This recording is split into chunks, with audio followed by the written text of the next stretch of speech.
Ja, danes sem se večkrat bolj počutil v čolniku, kot v petek. Ne vem, mogoče to starost naredi. Ampak škoda dotika, no, vožnja je še lahko kar tako redi. Mogoče sem tam, ko sem dotik naredil, malo bil prepozno oziroma malo preveč na knap in sem malo ritem izgubil. Ampak pol do cilja je bil kar v redu, no, in tudi čas brez dotika bi bil drugi. Nažalost, tako je, ampak ne vem, važno, da se dobro počutim. Vse je bilo v redu. Mislim, meni je bilo dobro, tako bom rekel, 2/3 proge je bila super, zadnja tretjina je bila pa za moje pojme kar nekaj, no. Je bilo preveč odprto se in če si gor na vrh zgubil, dol do cilja nismo mogli dobiti nič.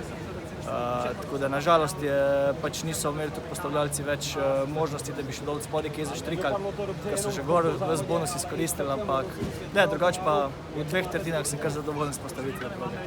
Ja, danes Jiržita res ne vem, če bi ga lahko premagal, tudi če bi imel jaz res tisto svojo pravo vrhunsko vožnjo. Prišel bi mu lahko blizu, ampak više od drugega mesta danes ne bi mogel. Jaz mu iskreno čestitam, pač, da je pred domačimi gledalci naredil tako furo in pač tudi za skupaj seštevek svetovnega pokala je zmagal in si zaslužil. To je to.